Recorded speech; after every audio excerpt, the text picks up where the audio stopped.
জাতীয় থেকে আন্তর্জাতিক প্রান্তিক জনপদ থেকে নগর চারপাশে ঠিক কী ঘটছে এই মুহূর্তে তা নিয়ে আয়োজন এখন চারদিকে। আপনার সঙ্গে আছি মোর্শেদ মিয়াজি। গণতান্ত্রিক শক্তি ঐক্যবদ্ধ না থাকলে গুপ্ত স্বৈরাচার আবারও ফিরতে পারে বলে সতর্ক করেছেন বিএনপির ভারপ্রাপ্ত চেয়ারম্যান তারেক রহমান। শনিবার কুমিল্লা দক্ষিণ জেলা বিএনপির দ্বিবার্ষিক সম্মেলনে ভার্চুয়ালি যুক্ত হয়ে একথা বলেন তিনি। এর আগে সম্মেলনকে কেন্দ্র করে দুপুর থেকে টাউন হল মাঠে নেতা কর্মীদের ঢল নামে। মিছিল ও ব্যানার ফেস্টুন নিয়ে সমাবেশে অংশ নেন বিএনপি সহ দলের অঙ্গ ও সহযোগী সংগঠনের নেতাকর্মীরা। বিকেলে বক্তব্য রাখেন বিএনপির স্থায়ী কমিটির সদস্য সালাউদ্দিন আহমেদ। বলেন, মানুষ এখন ভাষণ শোষণের রাজনীতি পছন্দ করে না, চেতনা বিক্রি করার রাজনীতি এদেশে আর চলবে না বলেও মন্তব্য করেন তিনি। পরে বক্তব্য রাখেন ভারপ্রাপ্ত চেয়ারম্যান তারেক রহমান। এ সময় তিনি জনগণের দ্বারে দ্বারে যেতে নেতাকর্মীদের নির্দেশনা দেন। দীর্ঘ ১৬ বছর পর সম্মেলন হওয়ায় উৎসবের আমেজ ছড়িয়ে পড়ে নগরী জুড়ে।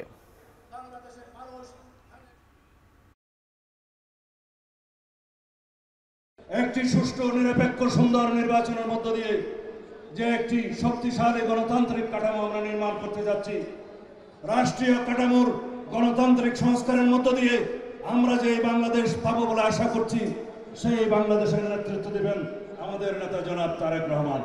এখন হচ্ছে সামনে দেশ গঠন, এখন হচ্ছে সামনে দেশকে পুনর্গঠন। কিন্তু প্রিয় ভাই বোনেরা, দেশকে যদি পুনর্গঠন করতে হয়, দেশকে যদি জনগণের প্রত্যাশা অনুযায়ী গড়ে তুলতে হয়, তবে অবশ্যই আমাদের সকলকে ঐক্যবদ্ধ হতে হবে। আমাদের সকলের প্রথম দায়িত্ব হচ্ছে দেশ গঠনের যে শক্তি অর্থাৎ জনগণ, সেই জনগণের কাছে আমাদেরকে যেতে হবে। গত বাঁধার রাজনীতি আর চলবে না। বিএনপিকে আদর্শিক দল হিসেবে জনগণ দেখতে চায় বলে মন্তব্য করেছেন বিএনপির স্থায়ী কমিটির সদস্য আমির খসরু মাহমুদ চৌধুরী। শনিবার বিকেলে রাজধানীর শেরেবাংলা নগরে জিয়া উদ্যানে ঢাকা মহানগর উত্তর বিএনপির আয়োজনে জিয়া সুইমিং কার্নিভাল প্রতিযোগিতার পুরস্কার বিতরণী অনুষ্ঠানে এই মন্তব্য করেন তিনি। বলেন, জনগণের মনোজগতে বড় পরিবর্তন এসেছে, সেগুলো ধারণ করেই রাজনীতি করতে হবে। রাজনীতিতে ভীষণ থাকতে হবে। নতুন বাংলাদেশে শুধু রাজনীতিই নয়, অর্থনীতি ও খেলাধুলাকে গণতন্ত্রায়ন করতে হবে। বিএনপি ক্ষমতায় এলে দলের ভারপ্রাপ্ত চেয়ারম্যান তারেক রহমান প্রতিটি অঞ্চলে স্পোর্টস সেন্টার করবেন বলেও প্রতিশ্রুতি দেন তিনি।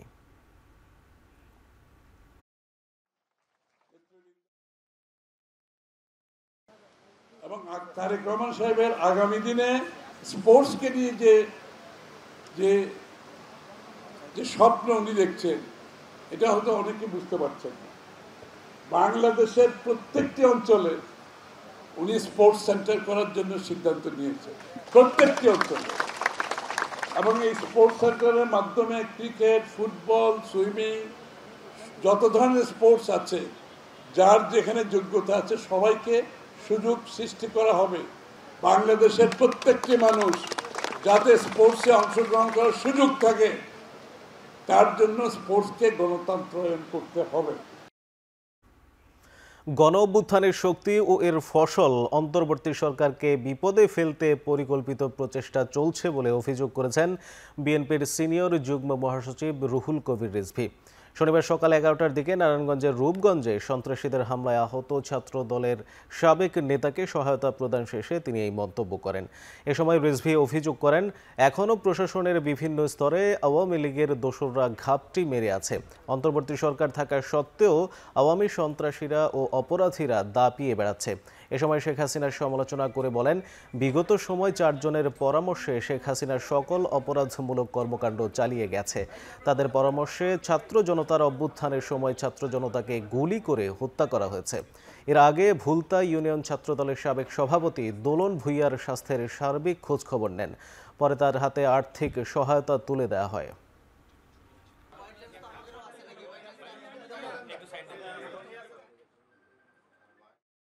প্রশাসনের বিভিন্ন স্তরে স্তরে আওয়ামী লীগের দোসররা তারা আছে এবং এই অন্তর্বর্তীকালীন সরকার এবং গণতন্ত্রের বিজয়ের মধ্যে দিয়ে যে মানুষের প্রত্যাশা শান্তির সহাবস্থান তৈরি করা, এটাকে নস্যাৎ করার একটি পরিকল্পিত প্রচেষ্টা চলছে।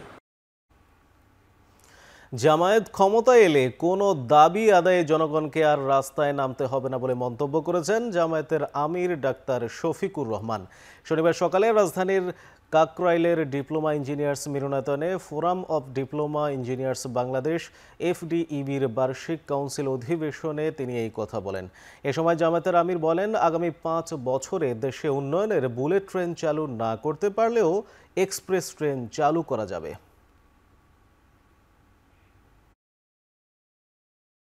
সরকারের আমলে আয়নাগর নামের কুখ্যাত টর্চার সেল, এক ধরনের গ্যাস চেম্বারের মতোই যার অবস্থান, এই সংস্কৃতি ফ্যাসিস্ট বিগত সরকারের হাতেই বাংলাদেশে তৈরি হয়েছে। এর আগে বাংলাদেশের এই ধরনের কোনো অভিজ্ঞতা ছিল না। আমরা বিশ্বাস করি 5 বছরে উন্নয়নের বুলেট ট্রেন আমরা চালু করতে পারবো না, কিন্তু ইনশাল্লাহ এক্সপ্রেস ট্রেন আমরা চালু করতে পারবো। এদিকে শনিবার রাতে জামায়াত ইসলামীর কাফরুল দক্ষিণ থানা শাখার উদ্যোগে বিশিষ্ট ব্যবসায়ীদের সাথে মতবিনিময় সভায় অংশ নেন দলের আমির ডাক্তার শফিকুর রহমান। এ সময় তিনি বলেন, স্বাধীনতার 54 বছর পার হলেও দুর্নীতি দিন দিন বাড়ছে, কিন্তু জামায়াত জনগণের সম্পদকে আমানত মনে করে। অতীতে এমপি থাকাকালে জামায়াতের নেতাদের বিরুদ্ধে দুর্নীতির কোনো রেকর্ড নেই বলে উল্লেখ করেন তিনি। 5 তারিখের পর সবাই যদি দেশকে ভালোবাসতো তাহলে দেশ আজ চাঁদাবাজদের দখলে চলে যেত না। কোরআনের আদর্শে রাষ্ট্র পরিচালনার জন্য 3 দফা ঘোষণা দেন জামায়াতের আমির। সেখানে শিক্ষা ব্যবস্থার পরিবর্তন, দুর্নীতির নির্মূল এবং সামাজিক ন্যায় বিচার প্রতিষ্ঠা করার কথা উল্লেখ করা হয়।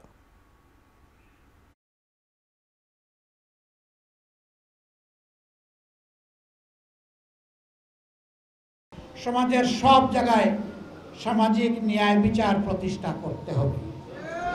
তাহলে আর রাস্তাঘাটে নেমে কাউকে অধিকারের জন্য আন্দোলন করতে হবে না।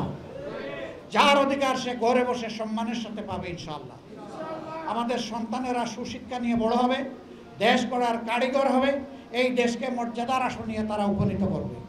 আমরা এমন একটি দেশ, শান্তির দেশ, এমন একটি দেশ, ভালোবাসার দেশ, এমন একটি দেশ, মানবিক বাংলাদেশ, এই দেশবাসীকে আমরা উপহার দিতে চাই। নির্বাচনের আগেই নির্বাচন কমিশনের স্বচ্ছতা ও নিরপেক্ষতা প্রশ্নবিদ্ধ হচ্ছে বলে মন্তব্য করেছেন এনসিপির উত্তরাঞ্চলের মুখ্য সংগঠক সার্জিস আলম। শনিবার দুপুরে পঞ্চগড় জেলা শহরের একটি কলেজের বিতর্ক অনুষ্ঠানে একথা বলেন তিনি।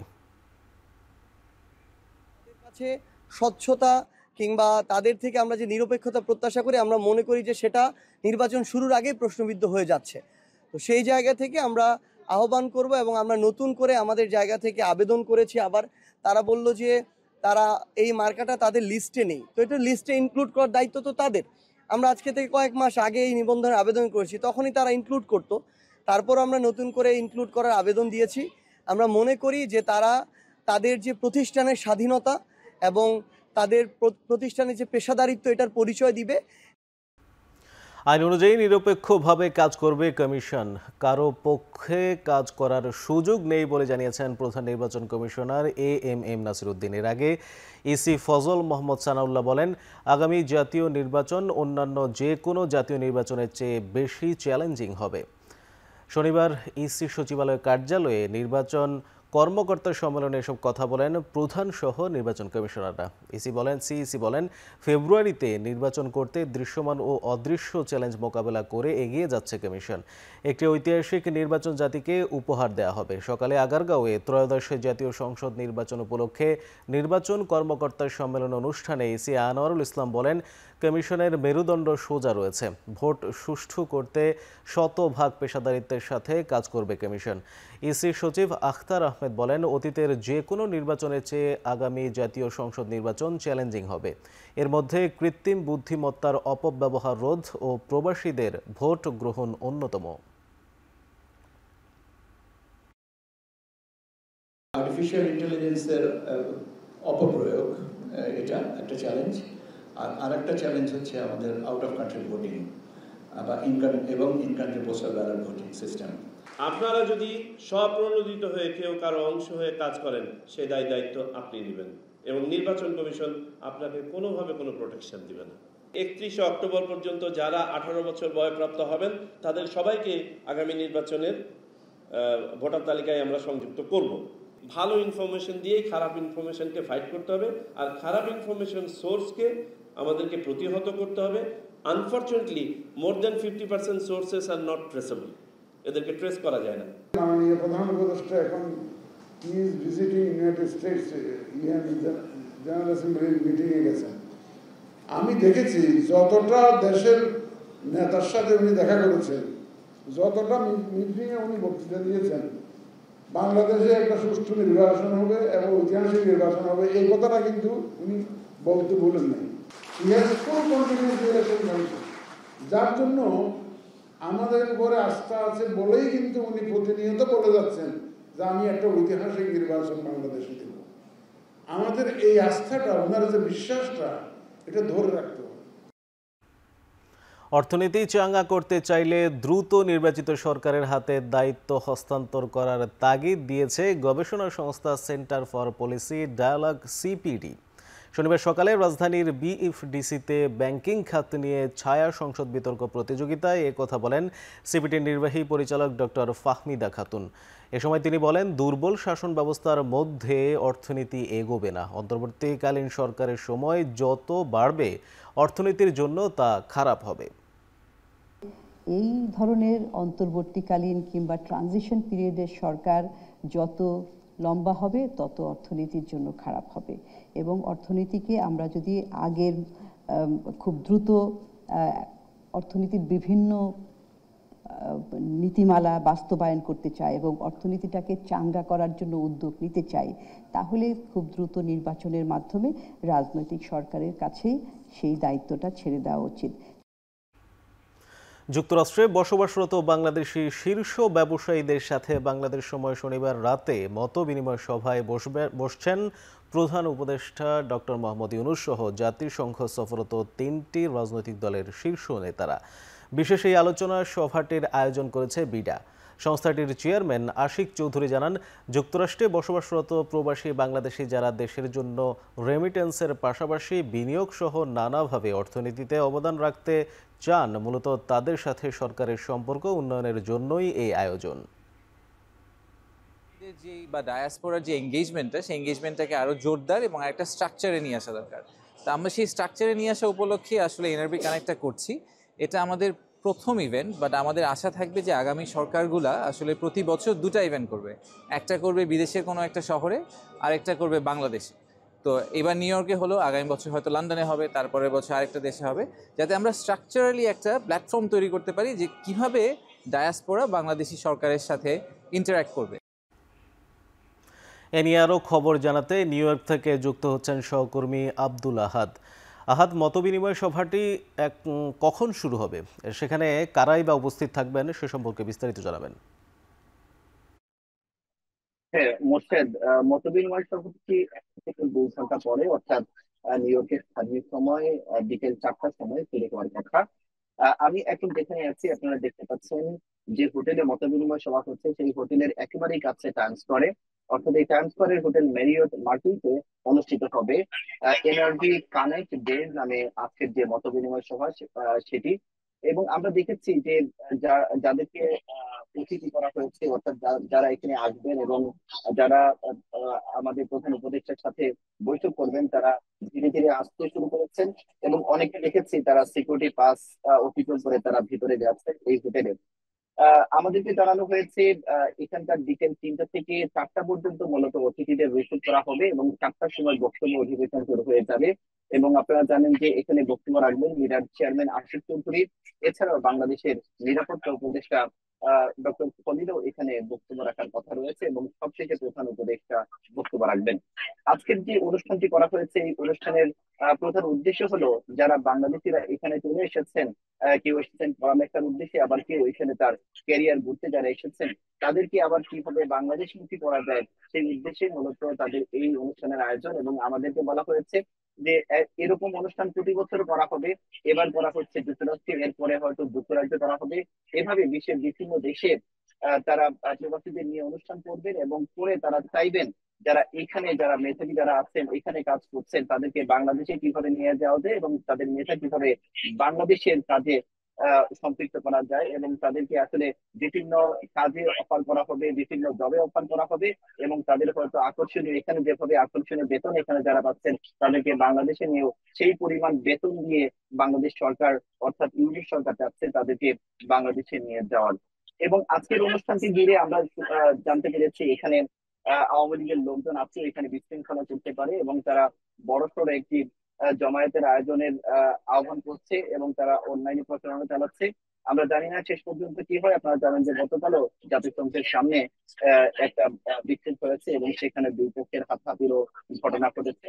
তো এসব নিয়ে এখানে প্রবাসীরা আসলে নিন্দার ঝড় বইছে। তারা বলছে প্রবাসী এরকম কাজ করে দেশের ভাবমূর্তি নষ্ট করার চেষ্টা করা হচ্ছে এবং যারা এসব কাজ করছে তাদেরকে দেশে এবং প্রবাসী আইনের আওতায় নিয়ে আসার তারা দাবি জানাচ্ছেন। এবং যারা বিএনপির কর্মী যারা আছেন তারা বলছেন তারা বিগত 16 বছর আসলে আন্দোলন করেছিলেন এই ফ্যাসিস্ট হাসিনা সরকারের বিরুদ্ধে, কিন্তু তারা কখনো এই দেশে কারো গায়ে হাত তোলেননি যেটা আওয়ামী লীগ করছে। এবং এবং তারা বলছে যে তাদের নেত্রী পলাতক শেখ হাসিনা যিনি ভারতে রয়েছেন তার নির্দেশে তারা এইসব কাজ করে এসব কাজগুলো করছেন। এই ছিল মধ্যে আমার কাছে এখনো পর্যন্ত সবশেষ খবর। আমাদের অনুষ্ঠান শুরু হয়ে গেলে আপনাদেরকে হয়তো পরবর্তীতে আরো আপডেট জানাতে পারবো।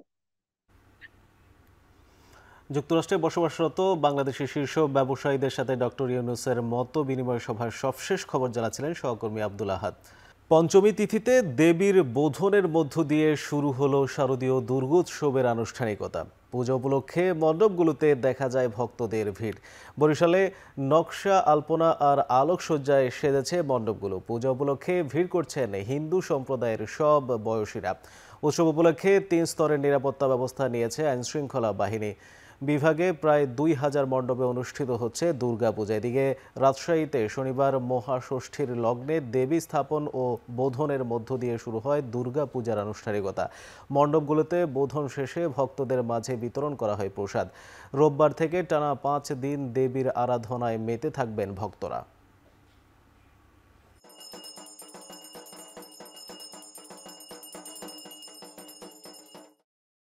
আমার ধর্ম, অন্য ধর্ম সবাই আমরা মিলেমিশে সার্বজনীন পূজায় অংশগ্রহণ করি এবং সবাই ভালোভাবে থাকি। আনন্দ উল্লাসটা ধরে রাখতে পারবো না, নিজের আবেগ থেকে অনেক কিছু আর কি।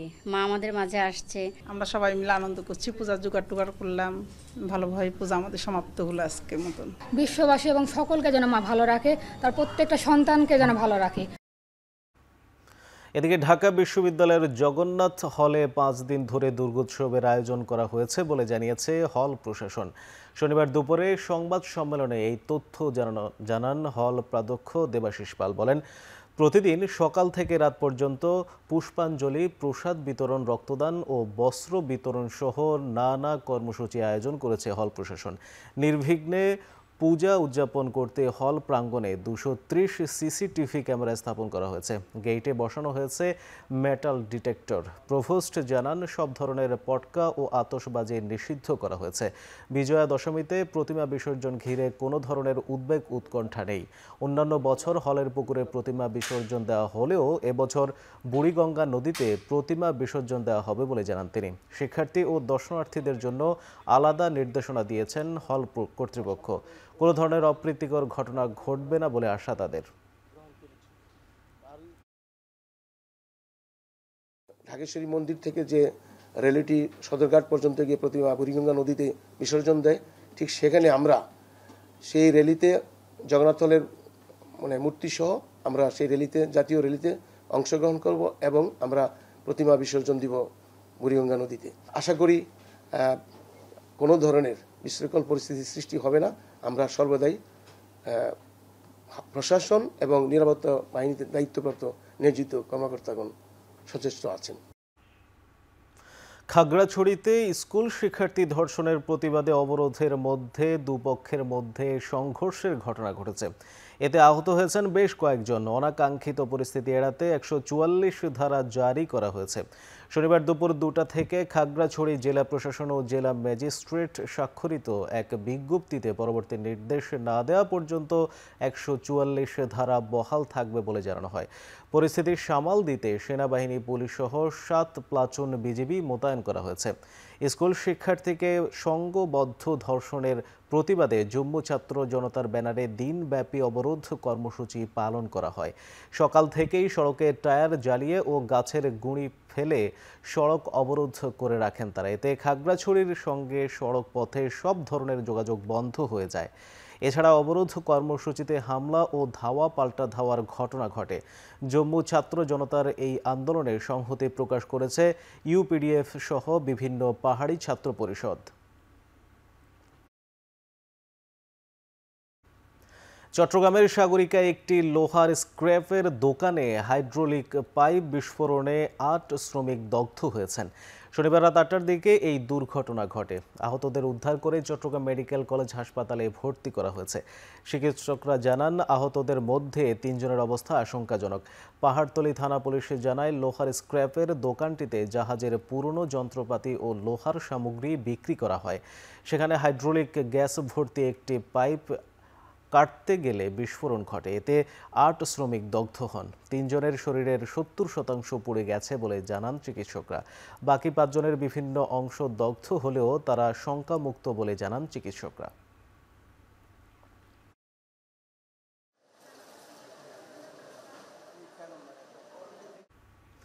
গোপালগঞ্জের কাশিয়ানীতে বাস ও ইজি বাইকের সংঘর্ষে 2 নারী সহ 4 জন নিহত হয়েছেন। আহত হয়েছে শিশু সহ 3 জন।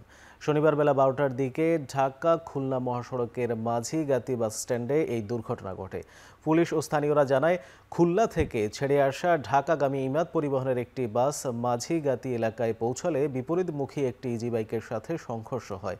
এতে ঘটনাস্থলেই 2 জন নিহত হয়। আহত হয় শিশু ও নারী সহ আরও 5 জন। পরে ফায়ার সার্ভিস ও স্থানীয়রা হতাহতদের উদ্ধার করে প্রথমে কাশিয়ানী উপজেলা স্বাস্থ্য কমপ্লেক্সে নিয়ে যায়। পরে তাদের গোপালগঞ্জ হাসপাতালে পাঠানো হলে সেখানে চিকিৎসক 2 জনকে মৃত ঘোষণা করেন। পরে আরও 2 জন মারা যান।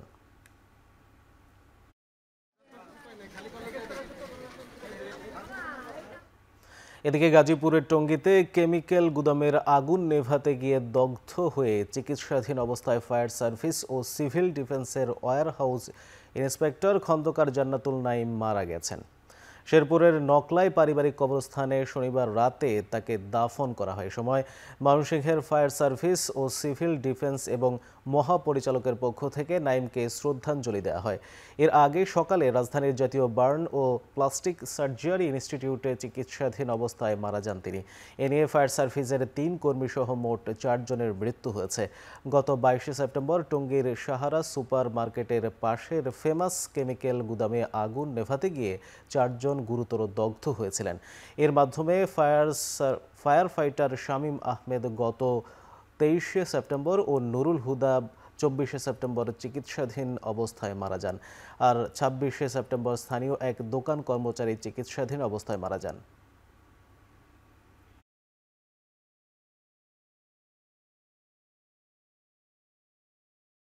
দেশের সবচেয়ে মজবুত আরএফএল ল্যাডার, যা 6061 গ্রেড অ্যালুমিনিয়ামে তৈরি। শক্তিশালী এমএস ক্রসবার নিশ্চিত করে সর্বোচ্চ নিরাপত্তা। RFL ladder. গাজীপুরে নাটকের কথা বলে এক মডেলকে রিসোর্টে আটকে রেখে গণধর্ষণের অভিযোগ উঠেছে এক পরিচালকের বিরুদ্ধে। মামলা দায়েরের পর শনিবার অভিযান চালিয়ে রিসোর্টটি সিলগালা করেছে ভ্রাম্যমাণ আদালত। এ সময় 14 জনকে আটক করা হয়। জানা যায়, গত 21 সেপ্টেম্বর রাতে নাটকের শুটিংয়ের নামে রাস রিসোর্টে নিয়ে যাওয়া হয় মডেলটিকে। তবে ভেতরে ঢুকতেই পরিচালক সহ আরও কয়েকজনের নির্যাতনের শিকার হন তিনি। পরে ভুক্তভোগী শ্রীপুর থানায় মামলা করলে রিসোর্টে অভিযান চালায় জেলা প্রশাসন। এ সময় রিসোর্টটিতে 2 লাখ টাকা জরিমানা ও সিলগালা করা হয়। আটক করা হয় কয়েকজন কর্মচারীকেও। পুলিশ জানায়, ফরেনসিক পরীক্ষায় প্রাথমিকভাবে ধর্ষণের সত্যতা মিলেছে।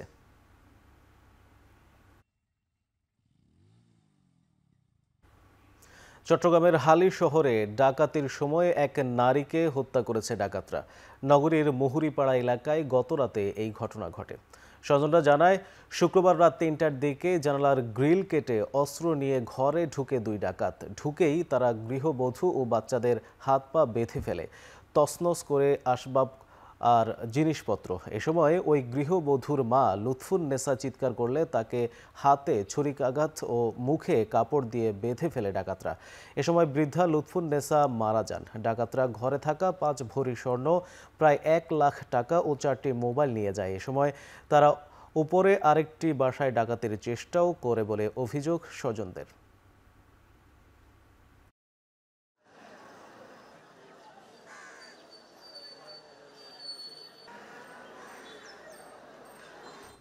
মৌলভীবাজারের শ্রীমঙ্গলে তেলের লাইন থেকে সৃষ্ট অগ্নিকাণ্ডে দগ্ধ বশিরউদ্দিন ও ছেলে রেদওয়ান আহমেদ 5 দিন চিকিৎসাধীন থাকার পর মারা গেছেন। পুলিশ জানায়, গত 23 সেপ্টেম্বর রাতে শ্রীমঙ্গলের ইলামপাড়া গ্রামের একটি পাহাড়ি ছড়ার ভেতর দিয়ে যাওয়া তেল লাইন লিকেজ হয়। এ সময় ছড়া দিয়ে তেলের সাথে বিভিন্ন প্রজাতির মাছ ভাসতে দেখা গেছে। শিকারে নামেন একই গ্রামের বশিরউদ্দিন ও তার ছেলে রেদওয়ান আহমেদ। সে সময় ভাসমান তেল থেকে হঠাৎ আগুনের সূত্রপাত হয়। এতে পাহাড়ি ওই ছড়ায় আগুন ছড়িয়ে পড়ে। অগ্নিদগ্ধ হন বাবা ও ছেলে। তাদের আশঙ্কাজনক অবস্থায় প্রথমে মৌলভীবাজার সদর হাসপাতালে, সেখান থেকে সিলেট হাসপাতালে এবং পরে ঢাকায় জাতীয় বার্ন ইনস্টিটিউটে পাঠানো হয়। 5 দিন চিকিৎসাধীন থাকার পর শনিবার সকালে বাবা ছেলে মারা যান।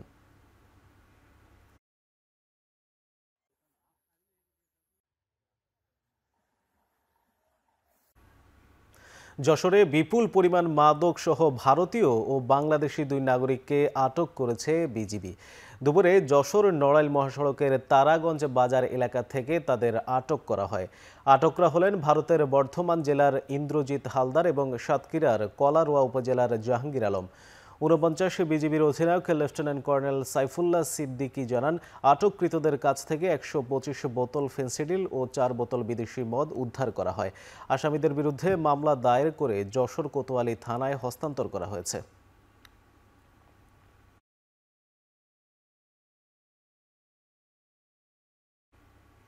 সম্মানের সঙ্গে নিজ দেশে ফিরতে ও আন্তর্জাতিক মহলের সুনির্দিষ্ট রোডম্যাপের দাবিতে শনিবার সমাবেশ করেছেন রোহিঙ্গারা। উখিয়ার খাইংখালীর 13 নম্বর রোহিঙ্গা ক্যাম্পে সকাল 9টা থেকে 2টা পর্যন্ত এই সমাবেশ অনুষ্ঠিত হয়। এ সময় মিয়ানমারের ফেরার নিরাপদ পরিবেশ তৈরিতে জাতিসংঘ সহ আন্তর্জাতিক সম্প্রদায়ের কার্যকর ভূমিকা রাখার আহ্বান জানান তারা। সমাবেশে বক্তারা নিজ দেশে ফেরার ব্যাকুলতার কথা তুলে ধরেন। একই সঙ্গে মিয়ানমারের সংগঠিত গণহত্যার ন্যায় বিচার দাবি করেন। 30 সেপ্টেম্বর রোহিঙ্গা বিষয়ক আন্তর্জাতিক সম্মেলনে রোহিঙ্গাদের জন্য স্থায়ী সমাধান আসবে বলেও আশা প্রকাশ করেন রোহিঙ্গারা। এছাড়াও 8 বছরের বেশি সময় ধরে আশ্রয় দেওয়ার জন্য বাংলাদেশ সরকার ও জনগণের প্রতি কৃতজ্ঞতা প্রকাশ করেন রোহিঙ্গা নেতারা। বাংলাদেশে বর্তমানে 13 লাখেরও বেশি রোহিঙ্গা আশ্রিত, যাদের বেশিরভাগই 2017 সালে মিয়ানমারের রাখাইন রাজ্য থেকে পালিয়ে আসা।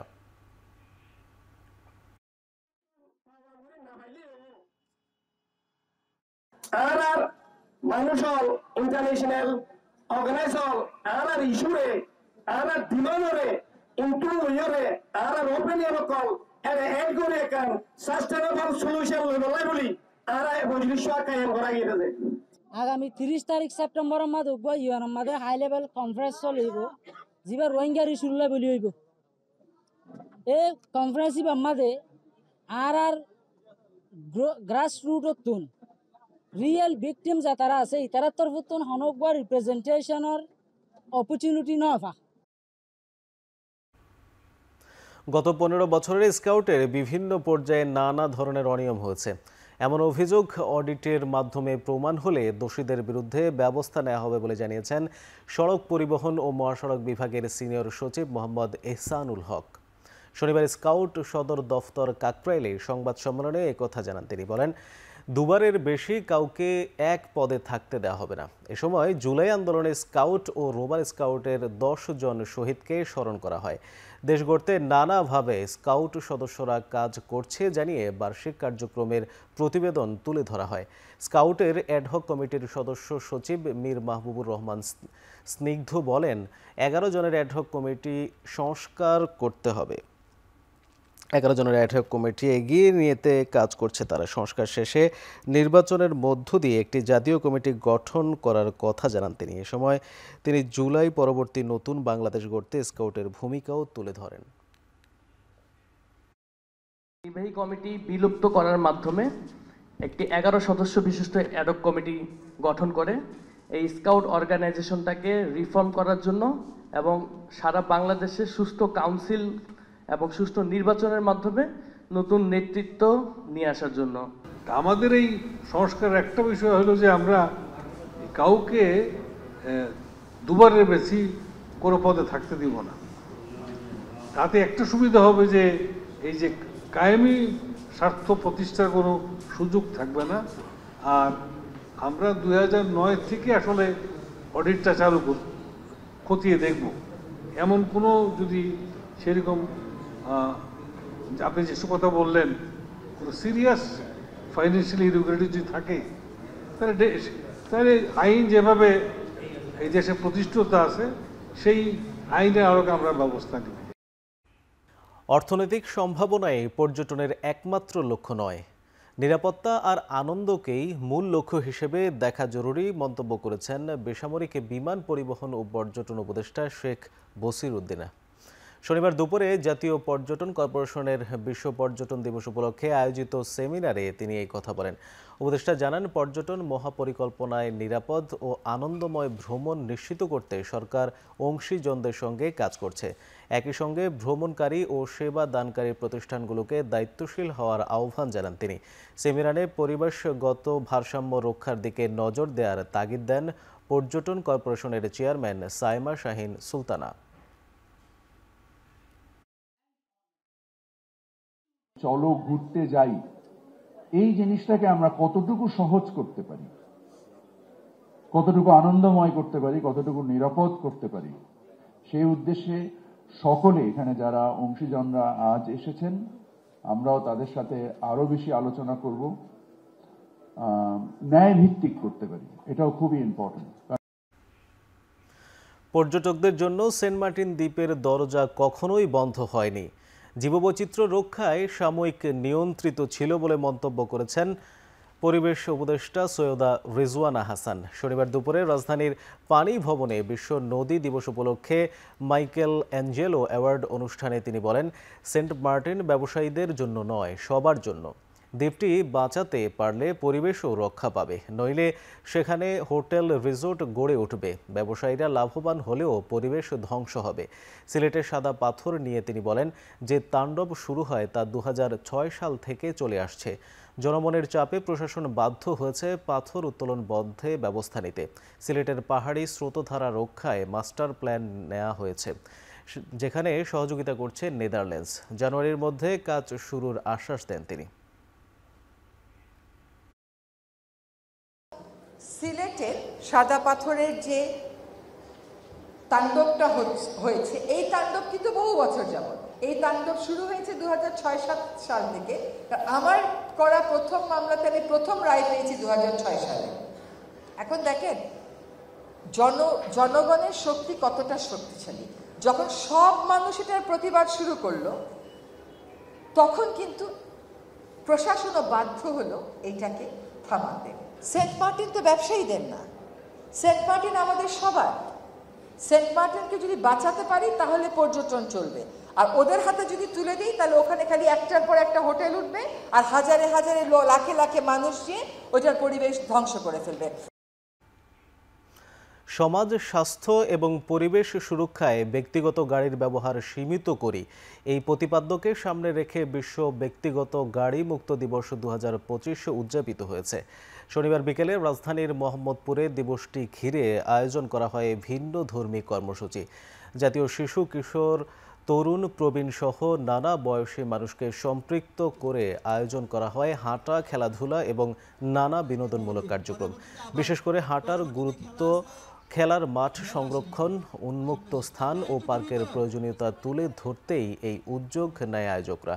Institute of well being Bangladesh এবং work for better Bangladesh trust যৌথভাবে এই কর্মসূচির আয়োজন করে। বিশ্বের প্রায় 50টি দেশে যেভাবে গাড়ি মুক্ত দিবস পালিত হয়, বাংলাদেশেও একইভাবে এই আয়োজন করা হয়েছে বলে জানান বক্তারা।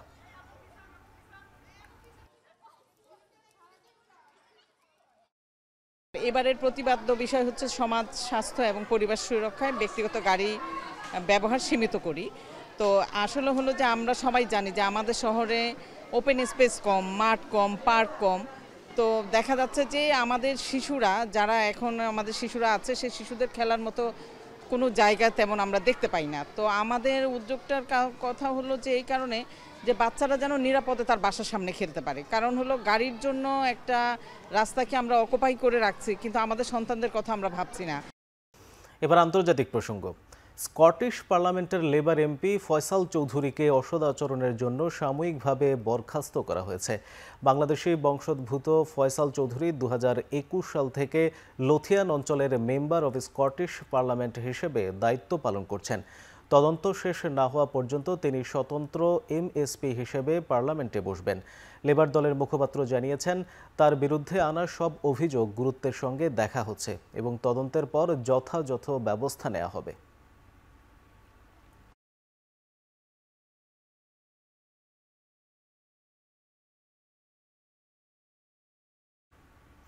এদিকে ভারতের তামিলনাড়ুতে জনপ্রিয় অভিনেতা ও রাজনীতিবিদ থালাপতি বিজয়ের র্যালিতে পদদলিত হয়ে মৃত্যু হয়েছে অন্তত 38 জনের। এদের মধ্যে 6 জন শিশু ও 15 জন নারী রয়েছে। শনিবার রাজ্যের কারুর শহরে থালাপতির ডাকে সাড়া দিয়ে জড়ো হন কয়েক হাজার মানুষ। তবে সেই জনসমাবেশে পৌঁছাতে অন্তত 6 ঘন্টা দেরি করেন থালাপতি বিজয়। অতিরিক্ত ভিড়ের কারণে মূলত পদদলনের ঘটনা ঘটে বলে জানায় পুলিশ। তবে আয়োজকদের অভিযোগ, আইন শৃঙ্খলা বাহিনীর গাফলতির জন্য এই ঘটনা ঘটেছে।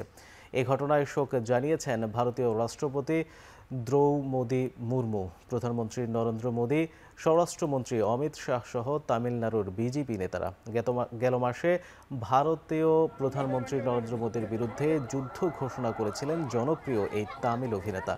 এরপর বিধানসভা নির্বাচনকে সামনে রেখে মাসব্যাপী নির্বাচনী প্রচারে নামেন দক্ষিণের জনপ্রিয় এই নায়ক।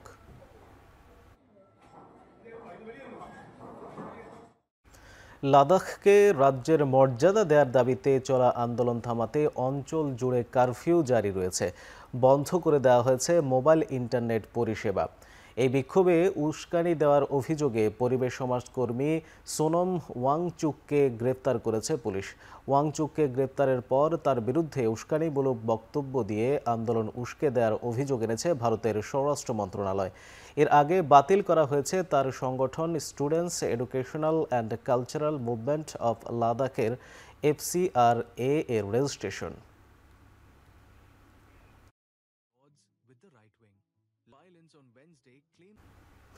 বেপরোয়া ও উস্কানিমূলক কর্মকাণ্ডের অভিযোগে যুক্তরাষ্ট্রে সফররত কলম্বিয়ার প্রেসিডেন্টের ভিসা বাতিলের সিদ্ধান্ত নিয়েছে মার্কিন পররাষ্ট্র দপ্তর। শনিবার এক এক্স বার্তায় তথ্যটি জানিয়েছে স্টেট ডিপার্টমেন্ট। সেখানে দাবি করা হয়, নিউ ইয়র্ক সিটির রাস্তায় দাঁড়িয়ে প্রেসিডেন্ট গুস্তাভো পেত্রো সহিংসতা উস্কে দেওয়ার চেষ্টা করছেন। পাশাপাশি মার্কিন সেনাদের বলেছেন তারা যেন প্রেসিডেন্ট ট্রাম্পের আদেশ পালন না করে। তবে ওই পোস্টে কলম্বিয়ার প্রেসিডেন্টের অপরাধ সম্পর্কে কিছু জানানো হয়নি। কিন্তু সামাজিক মাধ্যমে ছড়িয়ে পড়া ভিডিওতে দেখা গেছে শুক্রবার জাতিসংঘ সদর দপ্তরের বাইরে জড়ো হওয়া ফিলিস্তিনপন্থীদের সঙ্গে সামিল হন প্রেসিডেন্ট গুস্তাভো। মার্কিন সেনাদের উদ্দেশ্যে বলেন, সাধারণ মানুষকে বন্দুকের মুখোমুখি দাঁড় করাবেন না। এর আগে চলতি সপ্তাহে জাতিসংঘের অধিবেশনে গাজা যুদ্ধে ইসরায়েলের পক্ষ নেয়ায় মার্কিন প্রেসিডেন্টের তীব্র সমালোচনা করেন গুস্তাভো।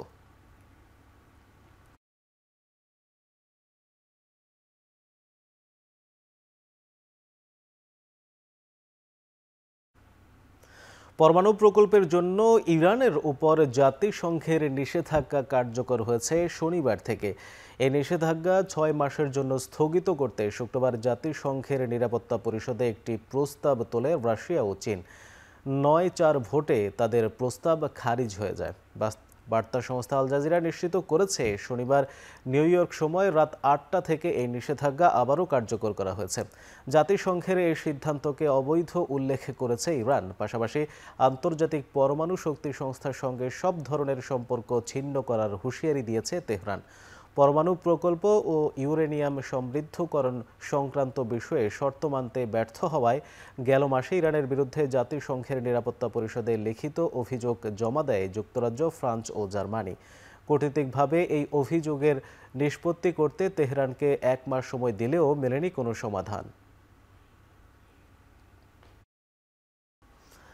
আসন্ন বিসিবি নির্বাচনে পরিচালক পদে প্রতিদ্বন্দ্বিতা করতে জাতীয় দলের নির্বাচকের পদ ছাড়লেন আব্দুর রাজ্জাক। বিসিবি নির্বাচনে খুলনা বিভাগ থেকে পরিচালক পদে প্রতিদ্বন্দ্বিতা করবেন তিনি। শনিবার দুপুরে রিটার্নিং কর্মকর্তার বরাত দিয়ে তিনি বলেছেন, অফিসারের কার্যালয় থেকে মনোনয়নপত্র নেন তিনি। এরপরে জানান নিজের সিদ্ধান্তের কথা। তার পদত্যাগের ফলে জাতীয় দলের নির্বাচকের সংখ্যা আবারও নেমে এলো 2-এ। গেল শনিবার সাবেক পেসার হাসিবুল হোসেন শান্তকে নির্বাচক হিসেবে নিযুক্ত করে বিসিবি। 1 সপ্তাহের ব্যবধানে পদ ছাড়লেন রাজ্জাক। 2021 সালে বিসিবি নির্বাচকের দায়িত্ব নেন কীর্তিমান এই স্পিনার। আগামী 6 অক্টোবর অনুষ্ঠিত হবে বিসিবি নির্বাচন।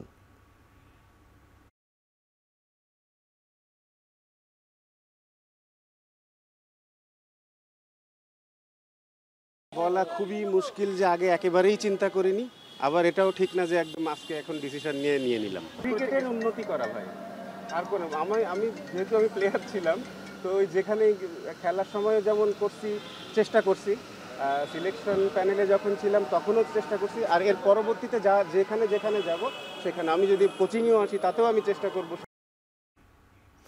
বিসিবি নির্বাচনে পরিচালকদের 23 পদের বিপরীতে মনোনয়ন সংগ্রহ করেছেন 60 জন কাউন্সিলর। মনোনয়ন ফর্ম দেওয়া শেষে বিস্তারিত জানিয়েছেন বিসিবি ইসির রিটার্নিং কর্মকর্তা শেখ মোহাম্মদ জোবায়েদ হোসেন।